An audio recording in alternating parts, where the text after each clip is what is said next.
ஹாய்ங்க, அனைவருக்கும் வணக்கம். இப்ப நம்ம 4th வீக் ஸ்டடி பிளான் படி 7த்ல டெர்ம் 3ல இயல் 2 வந்து பாத்துரலாம். ஓகேங்களா? நியூ ஸ்டூடெண்ட் யாராவது இருக்கிறீங்கன்னா, நீங்க வந்து நான் ஸ்டடி பிளான் வந்து குடுத்துருக்கேன். அத டவுன்லோட் பண்ணி வச்சு அதன் அடிப்படையில படிச்சுட்டு வாங்க. நவம்பர் 10ல இருந்து நம்ம ஸ்டார்ட் பண்ணி படிக்கும்போது, நவம்பர் 14 வரைக்கும் 5 டேஸ் படிப்பீங்க. 15 ஃபுல் ரிவிஷன் பண்ணணும். 16 வந்துட்டு நான் உங்களுக்கு டெஸ்ட் குடுக்குறேன். நீங்க அட்டெண்ட் பண்ணி பாத்துக்கோங்க. ஓகேங்களா? சரிங்க. ஒப்புரவு ஒழுகு. என்ன குடுத்துருக்காங்க? இதெல்லாம் ரொம்ப இம்பார்ட்டன்ட்ங்க. புதுமை விளக்கு. உள்ளத் தூய்மையோடு நன்னெறியில் நடப்பதே சான்றோரின் இயல்பு. இறை வழிபாட்டில் சடங்குகளை விட உள்ளத் தூய்மையே முதன்மையானது. இயற்கையையும் தம் உள்ளத்து அன்பையும் விளக்காக ஏற்றி வழிபட்ட சான்றோர்களின் பாடல்களை நம்ம இங்க பார்க்கலாம். என்ன கொடுத்திருக்கிறாங்க? வையம் தகழியா வார்கடலே நெய்யாக வெய்ய கதிரோன் விளக்காக செய்ய சுடர் ஆழியான் அடிக்கே சூட்டினேன் சொல்மாலை இடர் ஆழி நீங்குகவே அப்படின்னு சொல்லிட்டு பொய்கை ஆழ்வார் வந்துட்டு பாடியிருக்காருங்க. இதுல எப்படி வந்து ஒவ்வொன்றையும் உருவகப்படுத்தியிருக்காங்கன்னு பார்க்கலாம். இப்ப வையம்னா என்னங்க? உலகம். இந்த உலகம் தான் வந்துட்டு நம்மளுக்கு தகழி அப்படின்னு சொல்லப்படுது. அடுத்து வெய்யன்னா என்னங்க? வெப்ப கதிர் வீசக்கூடிய. சுடர் ஆழியான் அப்படின்னா ஒளி விடும் சக்கரத்தை உடைய திருமால். அப்ப ரொம்ப இம்பார்ட்டன்ட். சுடர் ஆழியான் திருமாலை வந்து குறிப்பிடுகிறது. இடர் ஆழினா துன்பக் கடல். இடர்னா என்னங்க? துன்பம். ஆழி என்றால் கடல். சொல் மாலை அப்படின்னா பாமாலை. ஓகேங்களா? இப்போ நான் இதை உங்களுக்கு வாசிச்சுட்டு ஃபுல்லா அது எப்படி இருக்குன்னு சொல்றேங்க. பூமி அகல் விளக்கு இதாங்க வந்து பூமி. இந்த பூமியை தான் வந்துட்டு அகல் விளக்காக வந்துட்டு விளக்கு இப்படிதானங்க இருக்கும்.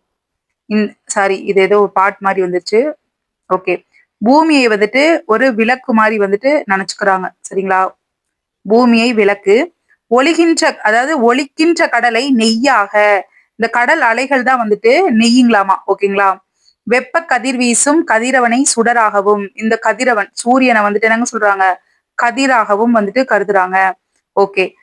இந்த திருமால் சிவந்த ஒளி வீசும் சக்கரத்தை உடைய அவனது திருவடிகளுக்கு என் துன்பக்கடல் நீங்க வேண்டி இந்த பாடலை நான் வந்து பாடியிருக்கேன்னு சொல்லிட்டு யாருங்க சொல்றா? பொய்கை ஆழ்வார். அப்போ பொய்கை எல்லாத்தையுமே வந்து எப்படி வந்து எக்ஸ்ட்ரீம் லெவல்ல வந்து உருவகப்படுத்தி சொல்றாரு பாத்தீங்களா? அவர் யாருங்க? பொய்கை ஆழ்வார். காஞ்சிபுரத்திற்கு பக்கத்துல இருக்கக்கூடிய திருவெக்கா அப்படிங்கக்கூடிய ஊரில் பிறந்தவர். யாருங்க? பொய்கை ஆழ்வார். எங்க? காஞ்சிபுரம். அங்க இருக்கக்கூடிய திருவெக்காங்கிற ஊரு.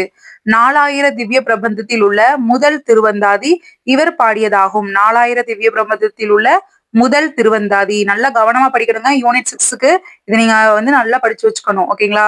நான் ஜிஎஸ் சொல்லிட்டு இருக்கேன் உங்களுக்கு. அடுத்து அன்பே தகழியா ஆர்வமே நெய்யாக இன்புருகு சிந்தை இடுதிரியாக நண்பு உருகி ஞான சுடர் விளக்கு ஏற்றினேன் நாரணருக்கு ஞான தமிழ் புரிந்த நான்னு பூதத்தாழ்வார் வந்துட்டு பாடியிருக்காரு. பூதத்தாழ்வார் இவர் வந்துட்டு சென்னையை அடுத்துள்ள மாமல்லபுரத்தில் பிறந்தவர். அவர் வந்துட்டு காஞ்சிபுரத்தை அடுத்துள்ள திருவெக்கா அப்படிங்கிற ஊர்ல பிறந்திருக்காருங்க. பெரிய பொய்கை ஆழ்வார். இவர் பூதத்தாழ்வார் வந்துட்டு சென்னைக்கு பக்கத்துல இருக்கக்கூடிய மாமல்லபுரத்துல பிறந்திருக்காரு. இவர் 4000 திவ்ய பிரபந்தத்துல முதலாவது யாரு, இரண்டாவது யாரு அப்படின்னு நல்லா படிச்சு வச்சுக்கணும். சரிங்களா?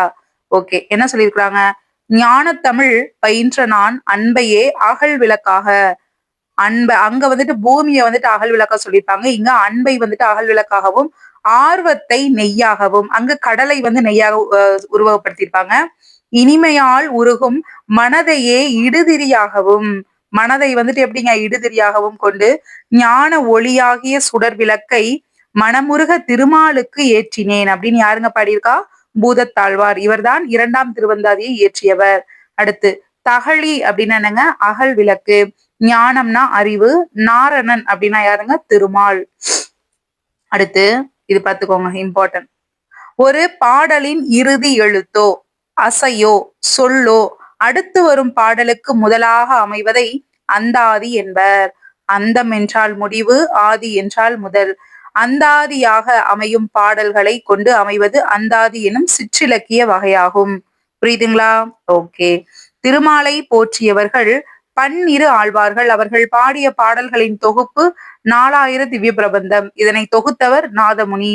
பன்னிரு ஆழ்வார்களுள் பொய்கை ஆழ்வார், பூதத்தாழ்வார், பேயாழ்வார் ஆகிய மூவரையும் முதலாழ்வார்கள் அப்படின்னு சொல்லுவாங்க. அப்போ ஃபர்ஸ்ட் யாருங்க? பொய்கை ஆழ்வார். அப்புறம் பூதத்தாழ்வார் 2வது, மூன்றாவது பேயாழ்வார். சரிங்களா? இவங்க 3 பேரையும் முதல் ஆழ்வார்கள்னு சொல்லுவாங்க. இப்போ நீங்க இதுக்கு ஆன்சர் பண்ணுங்க பாப்போம். இடர் ஆழி நீங்குகவே. இந்த சொல்லோட பொருள் என்னங்க? இடர் என்றால் என்னன்னு சொல்லுங்க பாப்போம். ஓகே. அடுத்து அன்பு. அன்பு என்றால் என்ன? ஆர்வத்தோட பொருள் என்ன? சிந்தை, ஞானம். இப்ப நம்ம மேல என்ன படிச்சோமோ அதேதாங்க. அடுத்து அறம் எனும் கதிர். இளமை பருவம் எதனையும் எளிதில் கற்றுக்கொள்ளும் பருவமாகும். ஓகேங்களா? இந்த பருவத்துல கல்வியை மட்டுமல்லாது நற்பண்புகளையும் கற்றுக்கொள்ள வேண்டும். அது வாழ்வு முழுமைக்கும் பயனளிக்கும். அறநெறிகளை இளமை பருவத்தில் கற்றுக்கொள்வதை உழவு தொழிலோடு ஒப்பிட்டு இந்த பாடல் வந்துட்டு கொடுத்திருக்கிறாங்க. சரிங்களா? ஓகே, ரொம்ப நல்லா இருக்குங்க.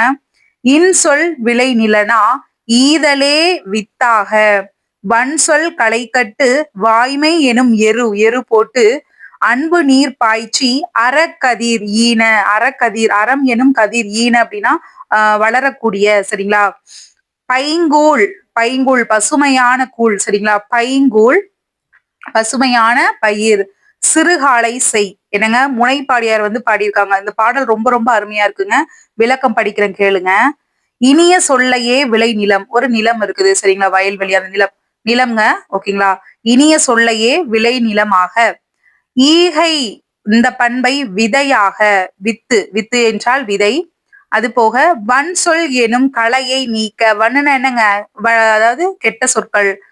உண்மை பேசுதல் எனும் எருவினை இட வேண்டும். அப்போ கெட்ட சொற்களை வந்து களைனா என்னங்க? எக்ஸ்ட்ரா வந்துட்டு புல்லு வளர்ந்துருக்கும் இல்லைங்க. இப்போ இப்போ ஒரு மிளகாய் செடி இருக்குன்னா அது பக்கத்துல ஏதாவது எக்ஸ்ட்ரா வந்துட்டு இருக்கக்கூடிய அந்த அது இருக்கு பாருங்க, புல்லு, அதெல்லாம் தான் களைன்னு சொல்றாங்க. அதை வந்து வன் சொல்லுக்கு நிகராக சொல்லியிருக்காங்க. உண்மை பேசுதல்னா அதுக்கு போடக்கூடிய உரம்ங்க. சரிங்களா? செடி நல்லாக வளர்றத உண்மை பேசுதல்னு சொல்றாங்க. அன்பாகிய நீரை பாய்ச்ச வேண்டும். அன்பு, அந்த நீரையே வந்துட்டு அன்புக்கு உருவகப்படுத்தி சொல்லியிருக்கிறாங்க. ஓகேங்களா? அப்போதுதான் அறமாகிய கதிரை பயனாக பெற முடியும். இது எல்லாம் பண்ணோம் அப்படின்னாதான் அறம், அந்த கதிரை வந்துட்டு அறத்திற்கு ஒப்பிட்டு கூறியிருக்கிறாங்க கதிரை. சரிங்களா? இளம் வயதிலேயே இந்த செயல்களை செய்ய வேண்டும். புரியுதுங்களா? ஓகே, அதாங்க இங்க கொடுத்திருப்பாங்க. இப்போ நீங்க ஆல்ரெடி நான் உங்களுக்கு இந்த முற்றுப்போலிகள் எல்லாம் சொல்லி கொடுத்திருப்பேன். அதன் அடிப்படையில இந்த நிலம் இது வந்து என்ன வகையான போலின்னு நீங்க சொல்லுங்க பாப்போம். வித்து என்றால் விதை, ஈன என்றால் பெற, கலை அப்படி என்றால் வேண்டாத செடி, பைங்கூழ் பசுமையான பயிர், வன் சொல் கடுஞ்சொல். ஓகேங்களா? ஓகே, இப்ப இவரை பற்றிய செய்திகளை பார்த்தரலாம். முனைப்பாடியார் திருமுனைப்பாடி எனும் ஊரை சேர்ந்த சமண புலவர். யாருங்க? சமண புலவர். இவரது காலம் 13ஆம் நூற்றாண்டு. 13. ஓகேங்களா? நல்லா பாத்துக்கணுங்க. இவர் முனைப்பாடியார் என்பவர் திருமுனைப்பாடிங்கிற ஊரை சேர்ந்தவர். இவர் ஒரு சமண புலவர். 13ஆம் நூற்றாண்டை சார்ந்தவர். சரிங்களா? ஓகே. அறநெறிச்சாரம் 225 பாடல்களை கொண்டது. எவ்வளவுங்க? 225 பாடல்களை கொண்டது அறநெறிச்சாரம். அறநெறிகளை தொகுத்து கூறுவதால் இந்நூல் அறநெறி சாரம் என பெயர் பெற்றது. இந்நூலின் 15ஆம் பாடல் நம்மளுக்கு இங்க தரப்பட்டிருக்குது. ஓகேங்களா? சரிங்க. அப்போ இந்த பாக்ஸ் ரொம்ப இம்பார்ட்டன்ட். சொல்லும் பொருளும் பாடல் முதற்கொண்டு ரொம்ப ரொம்ப இம்பார்ட்டன்ட் தாங்க. நல்லா படிச்சு வச்சுக்கணும். ஓகே. காந்தியடிகள் எப்போதும் டாஸ் பேசினார். கீழே இருக்கக்கூடியது ஆன்சர் பண்ணுங்க பாப்போம். இன்சொல் எனும் சொல்லை பிரித்து எழுத கிடைப்பது என்ன? சொல்லுங்க பாப்போம். இளமை எனும் சொல்லின் எதிர்ச்சொல் என்னவாக இருக்கும்? கண்டுபிடிங்க. கீழே ஆப்ஷன் இருக்கு. இப்போ நான் சொன்ன அந்த வரைஞ்சு காமிச்சு நான் சொன்ன பாருங்க, அதை வச்சு நீங்க ஆன்சர் போட்டுடலாம். விளை நிலம், விதை, களை, உரம், இது எல்லாத்துக்கும் ஒவ்வொன்றுக்கு என்னன்னு சொல்லுங்க பாப்போம். கண்டுபிடிங்க பாப்போம். அடுத்துங்க ஒப்புரவு நெறி. இப்ப இந்த பாடம் எப்படி இருக்கும்னு பாத்தீங்கன்னா திருக்குறளின் அடிப்படையில் அமைஞ்சிருக்குங்க. இது நம்ம ஃபுல்லாவே வாசிச்சு பாத்திரலாம். ஓகேங்களா? ஓகே. மனிதர்கள் தனித்து வாழ பிறந்தவர்கள் அல்லர், சமுதாயமாக கூடி வாழ்ந்து ஒருவருக்கொருவர் உதவி செய்து வாழ பிறந்தவர்கள். பிறருக்கு உதவி செய்யும் பொழுது அவர்களுக்கு தாழ்வு ஏற்படா வண்ணம் உதவுவதே சிறந்த பண்பாகும். அறநெறியில் பொருளீட்டி தாமும் வாழ்ந்து பிறரையும் வாழ வைப்பதே ஒப்புரவு நெறியாகும். அதை பத்தி நம்ம இங்க கீழே கொடுத்திருக்காங்க. எப்படி இருக்குன்னு பாக்கலாம். ஓகேங்க. இந்த மானுட பிறவி தற்செயலாகவோ விபத்தின் காரணமாகவோ அமைந்தது அன்று. இது ஓர் அரிய வாய்ப்பு. ஒரே ஒரு தடவை மட்டுமே வழங்க பெறும் வாய்ப்பு. இந்த மானிட பிறவிங்கிறது ஒரு முறை மட்டுமே வரக்கூடியது. இந்த பிறவியை மதித்து போற்றி பயன் கொள்ளுதல் கடமை. அதனால் எவ்வளவு நாள் வாழ்ந்தோம் என்று அல்ல, எப்படி வாழ்ந்தோம் என்பதே கேள்வி. வாழ்ந்த காலம் அதாவது இது வந்து கதை மாதிரி இருக்கு, நம்மளுக்கு தேவையில்ல. அடுத்ததுக்கு போயிடலாம்.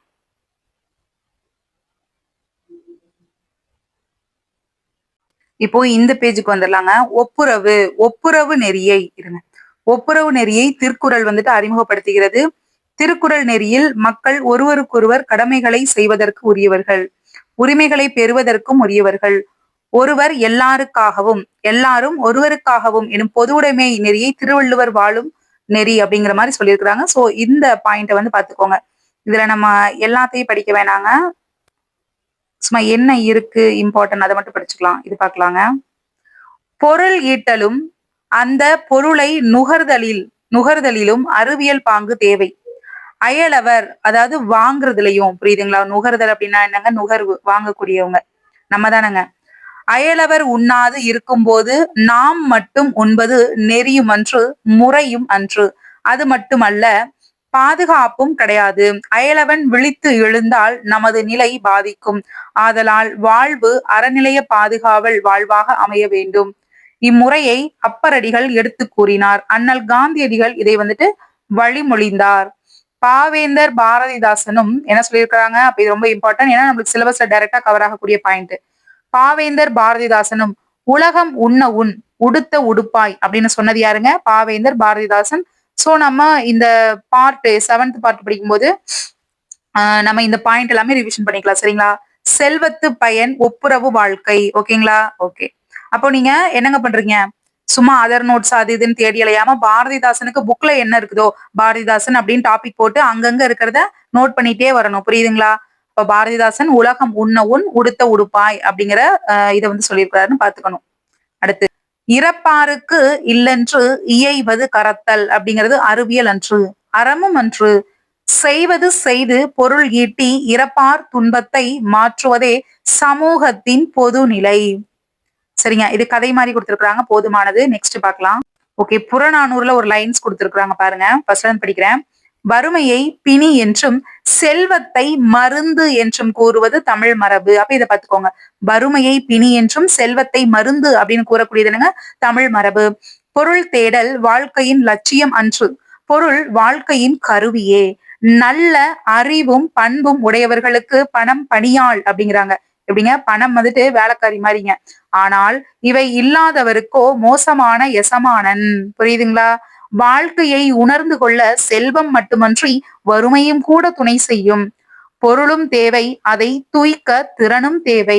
பொருளை மற்றவர்களுக்கு கொடுத்து மகிழ்ச்சி பெறலாம்.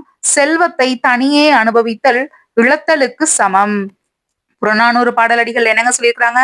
செல்வத்து பயனே ஈதல் துய்ப்பேம் எனினே தப்புன பலவே என்பது புறநானூற்று பாடல். அப்போ நன்றாக பார்த்துக்கணுங்க இதையா. சரிங்க, இப்ப இதெல்லாம் கதை மாறி இருக்கும், நம்மளுக்கு இது வேண்டாங்க. ஓகே, இப்போ இதுக்கு வந்துடலாங்க.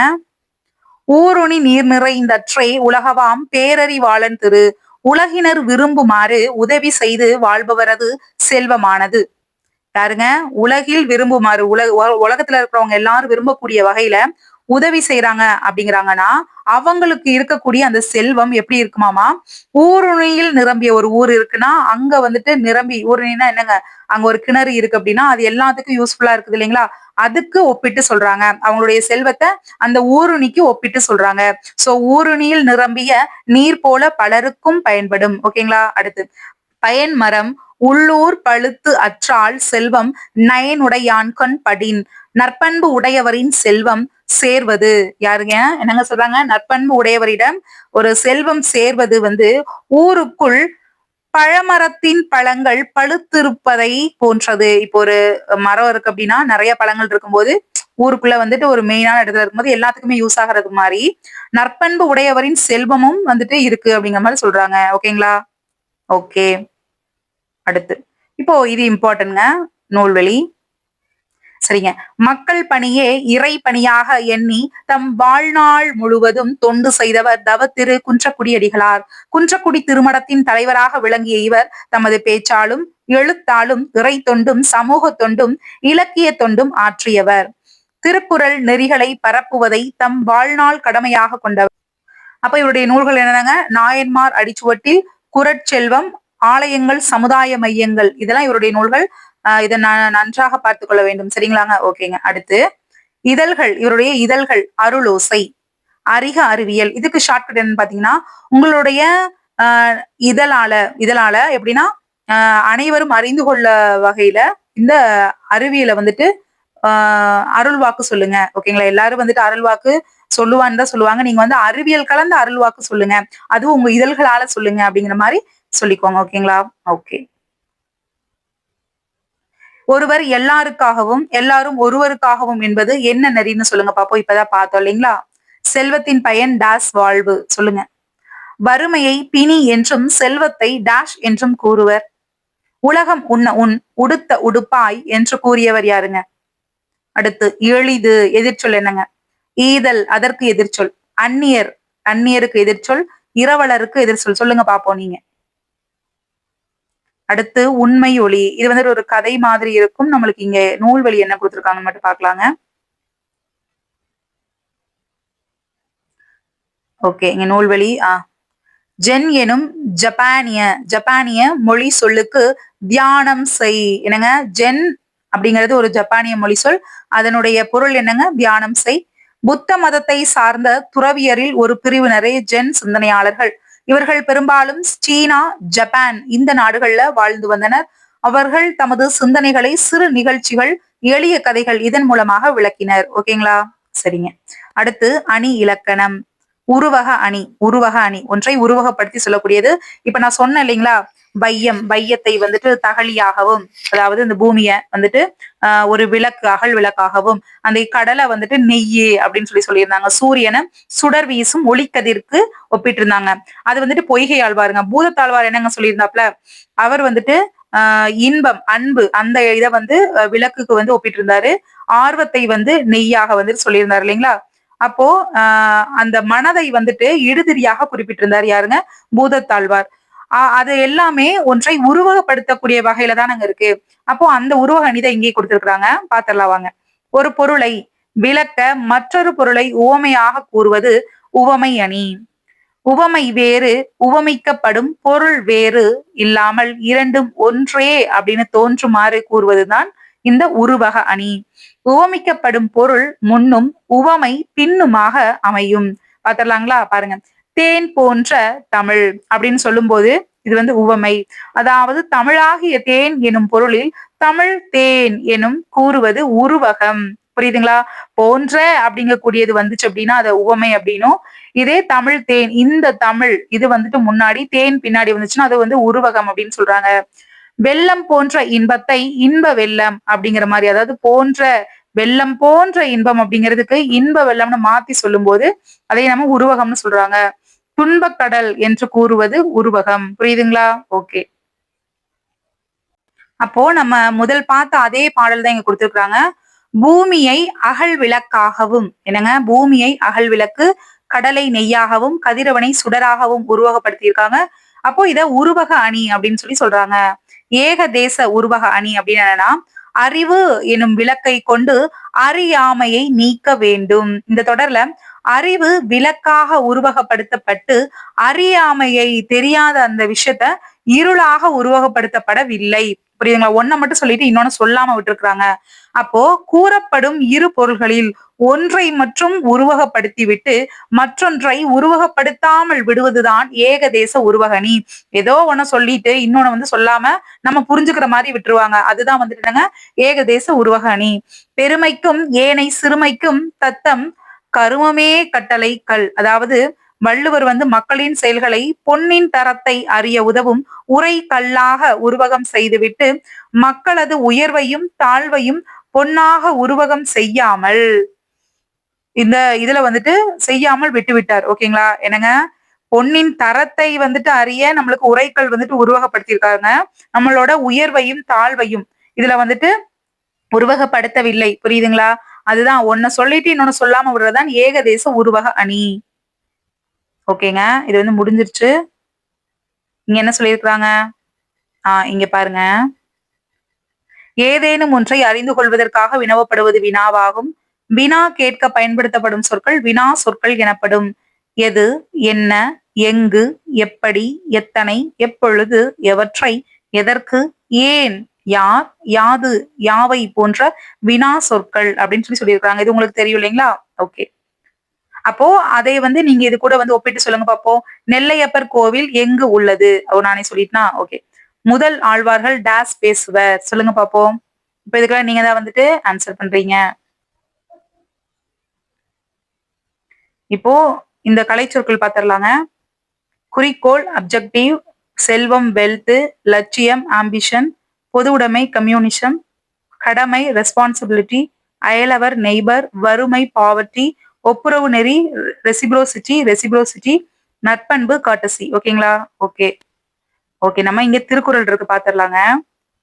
வினை செயல் வகை, பொருள், கருவி, காலம், வினை இடனோடு ஐந்தும் இருள் தீர எண்ணி செயல். அதாவது பாருங்க, வேண்டிய பொருள், ஏற்ற கருவி, தகுந்த காலம், மேற்கொள்ளும் செயலின் தன்மை, உரிய இடம், இந்த ஐந்தும் ஐயம் தீர அப்படின்னா தெளிவுற ஆராய்ந்து ஒரு செயலை செய்ய வேண்டும். ஓகேங்களா? இப்ப நம்ம டிஎன்பிசிக்கே படிக்க ஸ்டார்ட் பண்ணிட்டோம் அப்படின்னா நம்மளுக்கு வேண்டிய பொருள் என்னங்க? புத்தகம். அது எல்லாம் கரெக்டா இருக்குதுங்களா? ஏற்ற கருவிகள். ஓகேங்களா? அதுக்குரிய எல்லாமே பொருள், கருவி, தகுந்த காலம், அதுக்கான டைமை எடுத்து நம்ம படிக்கணும். மேற்கொள்ளும் செயலின் தன்மை, நம்ம படிக்கக்கூடிய விதம் எப்படி இருக்குது அப்படிங்கக்கூடிய அந்த தன்மை. அப்போ உரிய இடம், அதற்குரிய இடம். இது வந்துட்டு இதுல இடம் கொடுத்திருக்கிறாங்க. அது நம்ம நம்ம தேர்ந்தெடுத்து படிக்கக்கூடிய அந்த இடம். எல்லாமே நீட்டா கரெக்ட்டா இருக்குது. இந்த 5மே சரியாக இருக்குது அப்படின்னா, அந்த செயல நம்ம கண்டிப்பாக வெற்றி அடைவோம். ஆமா தானங்க? அப்போ சரியான டைமிங்ல இந்த டைமிங்ல நீங்க படிக்க ஆரம்பிச்சிரணுங்க. அதுதான் இதுல வந்து சொல்ல வந்திருக்குது. 8 மாதங்கள் தாராளமாக போதுமானது. டெய்லி படிச்சீங்கன்னா படிச்சுட்டு வந்துரலாம். ஒரு நாள் படிக்க முடியலங்கிறதுக்காக மனச விட்டுறாம நீங்க டெய்லி படிக்கணுங்கிறதுக்காக தான் நான் வந்து லைவ் போட்டுட்டு இருக்கேன். சோ டெய்லி நீங்க படிக்கிறதுக்கு அது யூஸ்ஃபுல்லா இருக்கும். நிறைய பேர் கூட சேர்ந்து படிக்கும்போது அது உங்களுக்கு ஒரு உத்வேகத்தையும் தரும். புரியுதுங்களா? எப்பவுமே முடங்கி போய் உட்காந்துராதீங்க. மனசுல நம்மளுக்கு தன்னம்பிக்கை இருந்தா மட்டும்தான், எத்தனை பேர் எத்தனை சப்போர்ட் இருந்தாலும் சரி, நம்ம முன்னுக்கு வரணும்னா நம்ம நினைச்சா மட்டும்தான் நம்மளால முடியும். ஆமா தானேங்க? அப்போ இதுல இதுல இருக்கக்கூடிய எல்லா விஷயத்தையும் நீங்க கைக்குள்ள வச்சுக்கிட்டீங்கன்னா கண்டிப்பாக வெற்றி உங்களை தேடி வரும். புரியுதுங்களா? அப்போ இந்த 5யும் தெளிவுற ஆராய்ந்து செய்ய வேண்டும் ஒரு செயலை ஸ்டார்ட் பண்றதுக்கு முன்னாடிங்கிறாங்க. புரியுதுங்களா? சரிங்க. வினையால் வினையாக்கி கோடல் நனைகவுள் யானையால் யானையா தற்று. அதாவது ஒரு யானையை கொண்டு மற்றொரு யானையை பிடிப்பர். அதுபோல ஒரு செயலை செய்யும் போதே அச்செயலால் மற்றொரு செயலையும் செய்து முடித்துக் கொள்ள வேண்டும். புரியுதுங்களா? இப்ப நம்ம ஒரு செயல், இப்ப நம்ம குரூப் 1க்கு வந்து நம்ம படிக்கிறோம் அப்படின்னா என்னங்க பண்ணணும்? அதுக்குரிய மெயின்ஸுக்கு தேவையான பாயிண்ட்ஸையும் நம்ம இப்பவே எடுத்து வச்சுக்கணும். புரியுதுங்களா? அதே போலதான் வந்து இங்க சொல்லியிருக்கிறாங்க. ஒரு செயலை செய்யும் போதே அது மறுபடியும் அது யூஸ் ஆகக்கூடிய வகையில நம்ம ஒரு நோட்ஸை வந்து மேக் பண்ணி வச்சுக்கணும். சோ இது வந்துட்டு உவமை அணியாக சொல்லியிருக்கிறாங்க. ஓகேங்களா? ஓகே. எப்படி அப்படின்னு கேட்டீங்கன்னா, நீங்க முன்கூட்டிய வகுப்புல பார்த்திருந்தீங்கன்னா உங்களுக்கு தெரியும். இந்த தற்று அப்படிங்கக்கூடிய அந்த சொல் வந்திருக்குது பாருங்களேன். தற்று, போல, தற்று, இந்த மாதிரி நிறைய வார்த்தைகள் வந்துட்டு வரும். ஆமா தானங்க? அது எல்லாமே நீங்க உவமை அந்த வார்த்தைகளை மறுபடியும் பார்த்துட்டே இருக்கணும். அப்பதான் வந்து கண்டுபிடிக்க முடியுது. அடுத்து அவை அஞ்சாமை. அடுத்து பாத்தீங்கன்னா அவை அஞ்சாமை. கற்றாருள் கற்றார் எனப்படுவர் கற்றார் முன் கற்ற செல சொல்லுவார். தாம் கற்றவற்றை கற்றவர் முன் தெளிவாக சொல்ல வல்லவர். கற்றவருள் மிகவும் கற்றவராக மதிக்கப்படுவர். இப்ப நான் வந்து டிஎன்பிசிக்கு படிச்சிருக்கேன் அப்படின்னா உங்களுக்கு சொல்லி கொடுக்கக்கூடியதை நானும் உங்களுக்கு புரியுற வகையில தெளிவாக நான் சொல்லி கொடுத்துட்டேன் அப்படின்னா நான் எப்படிங்க கற்றவருள் கற்றவராக நான் வந்து மதிக்கப்படுவேன். புரியுதுங்களா? நான் வந்து படிச்சிருக்கிறேன். அந்த படிச்சதை மத்தவங்களுக்கு தெளிவா மத்தவங்களுக்கு விளங்கக்கூடிய வகையில சொல்லி கொடுக்குறேன் இல்லைங்களா? அதைத்தான் இங்க வந்து குறிப்பிட்டிருக்காங்க. சரிங்களா? அடுத்துங்க. கற்றார் முன் கற்ற சில சொல்லி தாம் கற்ற மிக்காருள் மிக்க கொளல். அதாவது படிச்சவங்க முன்னாடி கற்றவர் முன் தாம் கற்றவற்றை மனதில் பதியும்படி சொல்லி அவர்கள் கற்றவற்றையும் கேட்டு அறிந்து கொள்ள வேண்டும். புரியுதுங்களா? நான் இப்ப வந்து படிச்சிருக்கிறேன். ஓகே.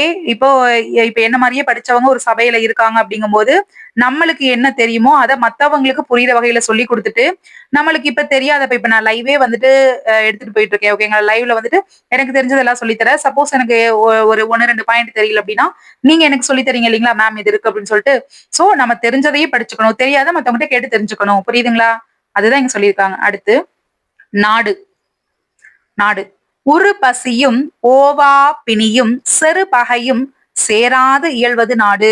அதாவது மிக்க பசி, ரொம்ப பசி, ஓயாம யாருக்கு பார்த்தாலும் நோய், அழிவு, இந்த பகை, அதாவது இது எல்லாமே சேராம நல்ல வகையில நடைபெறுவது ஒரு நாடு அப்படிங்கக்கூடியது. பகை இருக்கக்கூடாது, நோய் இருக்கக்கூடாது, யாரும் பசிப்பினி இல்லாம ஹாப்பியா இருக்கணும். அப்படி இருக்கிறதா உன் கரெக்டான நல்ல நாடு அப்படின்னு சொல்றாங்க. புரியுதுங்களா? ஓகே. அடுத்துங்க. நாடென்ப நாடா வளர்த்தன நாடல்ல நாட வளம் தரும் நாடு. பெரிய அளவில் முயற்சி இல்லாமல் வளம் தரும் நாடே சிறந்த நாடு. முயற்சி செய்து செரும் வளத்தை உடைய நாடு சிறந்த நாடு ஆகாது. புரியுதுங்களா? ஓகே, இது வந்து ஒரு நாட்டை பத்தி சொல்லியிருக்காங்க. பெரிய அளவுல நம்ம முயற்சி செய்யாம இருக்கக்கூடிய வளங்களை வச்சே நம்ம நாடு வந்து சிறப்புடையதா வச்சுக்கணும். வெளியில இருந்துட்டு அதை இதையும் தபால் டுபால்னு சொல்லிட்டு பொருட்கள் எல்லாம் வாங்கி போட்டுட்டு கடன்ல ஆழ்ந்துட்டு அந்த மாதிரி எல்லாம் இருக்கக்கூடாது. நம்ம கிட்ட என்ன இருக்கோ அதை வச்சு அந்த நாட்டை வந்து சிறப்பாக வைத்துக் கொள்ள வேண்டும். புரியுதுங்களா? அடுத்து அரண். மணி நீரும் மண்ணும் மலையும் அணி நிழல் காடும் உடையது அரண். அதாவது இது ரொம்ப இம்பார்ட்டன், நல்லா பாத்துக்கோங்க. ப்ரீவியஸ் கொஸ்டின்ல வந்திருக்கு. தெளிந்த நீரும் நிலமும் மலையும் அழகிய நிழல் உடைய காடும் இந்த நான்கும் உடையது. அப்போ எத்தனை இங்க இருக்குது? 4. நல்லா கவனிச்சுக்கணும். 4 இருக்குது. 4ம் உள்ளதே அரண். ஓகேங்களா? அது என்னென்னங்க? தெளிந்த நீரு, நிலம், மலை, அழகிய நிழல், இது 4ம் உடையதுதான் வந்துட்டு அரண். புரியுதுங்களா? ஓகே. அடுத்த அரண்னா என்னங்க? பாதுகாப்பு. எனை மாற்றித்து ஆகிய கண்ணும் வினை மாற்றி இல்லார்கண் இல்லது அரண். அரண் எவ்வளவு பெருமையுடையதாக இருந்தாலும் செயல் சிறப்பு இல்லாதவர்களிடம் அது பயனில்லாதது ஆகும். நம்ம வந்து ஒரு பழமொழி 400 வந்து இது தொடர்பாக நான் உங்களுக்கு சொல்லி கொடுத்திருந்தேன். அது வந்து என்ன சொல்லுன்னு நீங்க எனக்கு இதுல கமெண்ட் பண்ணணும். ஓகேங்களா? அரண் இப்ப நீங்க வந்து கேக்குறீங்களேங்க, திருக்குறள் வந்து தனியா நடத்துங்க மேம், பழமொழி 400 வந்துட்டு நடத்துற மாதிரி அப்படின்னு சொல்லி கேக்குறீங்க. பழமொழி 400 படிச்சீங்கன்னா திருக்குறளுக்கு ஆன்சர் பண்ண முடியுங்க. திருக்குறள் படிச்சீங்கன்னா பழமொழி 400க்கு ஆன்சர் பண்ண முடியும். புரியுதுங்களா? அப்போ நம்ம இதுல என்னங்க பார்க்கணும்? அரண் எவ்வளவு பெருமையுடையதா, அதாவது எவ்வளவுதான் பாதுகாப்பு இருந்தாலும், சரிங்களா? ஒரு கோழைக்கு நானே ஆன்சர் சொல்லிட்டேன்னா சரி, சாரி, அதோட ஃபுல் ஃபார்ம் ஃபுல்லா என்ன வார்த்தை வருமோ நீங்க சொல்லுங்க பார்ப்போம்.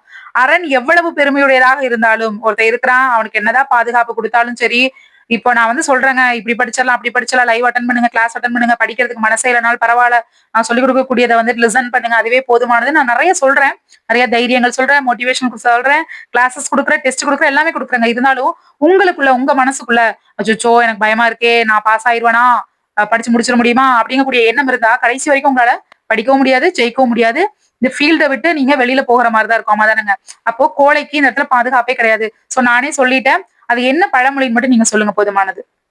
ஓகே. அடுத்து பெருமை. பெருமை.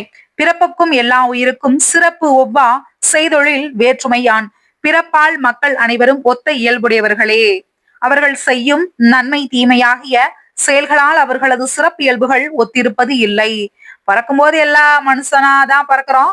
பட் வளர வளர நீங்க நல்லது பண்றீங்க, கெட்டது பண்றீங்க, அந்த விஷயத்துல வந்துட்டு யாருமே ஒத்துருக்க முடியாது இல்லைங்களா? சோ அததான் இங்க சொல்லியிருக்கிறாங்க. ஓகேங்களா? வேற்றுமைதான் அப்படிங்கிற மாதிரி சொல்லியிருக்கிறாங்க. ரொம்ப ஒண்ணும் பெரிய விளக்கம் உள்ளதுல. அடுத்து, பெருமை உடையவர் ஆற்றுவார் ஆற்றின் அருமை உடைய செயல். அதாவது உயர்ந்த பண்புகளை உடையவர் செய்வதற்கு அரிய செயல்களை உரிய நெறிமுறையில் செய்து முடிப்பார். என்ன சொல்றாங்க? உயர்ந்த நல்ல கேரக்டர் இருக்கக்கூடிய ஒரு மனுஷன் எப்படி இருப்பாங்க? அரிய செயல்களை உரிய நெறிமுறையில். இதுல வந்துட்டு ஒரு பழமொழி 400 இடம்பெற்றிருக்கு. இதுக்கு நீங்க தான் கண்டிப்பா ஆன்சர் சொல்லி ஆகணும். நான் ஆல்ரெடி சொல்லி கொடுத்துருக்கிறேன். இது வந்துட்டு அக்காரம் பால் சிறுக்கு அப்படிங்கிற மாதிரி ஒரு பழமொழி 400 வரும். அந்த வார்த்தையும் அந்த பழமொழியும் நீங்க எனக்கு சொல்றீங்க. ஓகேங்களா? ஓகே. டேஸ் ஒரு நாட்டின் அரணன்று.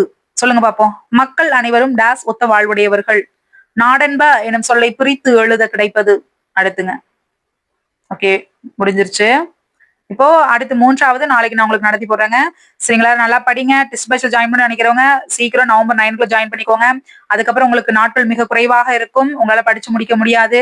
புரியுதுங்களா? இல்ல மேம் நான் ஃப்ரீயாவே வந்து படிச்சுக்கிறேன்னா நம்ம ஃப்ரீ டெஸ்ட் பேட்சை வந்து ஃபாலோ பண்ணிக்கோங்க. நான் என்ன சொல்றேனோ கரெக்டா படிச்சுட்டு வாங்க. கிளாஸ் அட்டன் பண்ணுங்க. மேக்ஸ் கொடுக்குறேன், ஜிஎஸ் கொடுக்குறேன், எக்ஸ்ட்ரா சோர்ஸ் கொடுக்குறேங்க. அது போக உங்களுக்கு டெய்லி ரிவிஷன் கொடுத்துட்டு இருக்கிறேன். எல்லாத்தையும் தயவு செஞ்சு நீங்க யூஸ் பண்ணிக்கோங்க. புரியுதுங்களா? சரிங்களா? நல்லா படிங்கங்க. பாய்ங்க.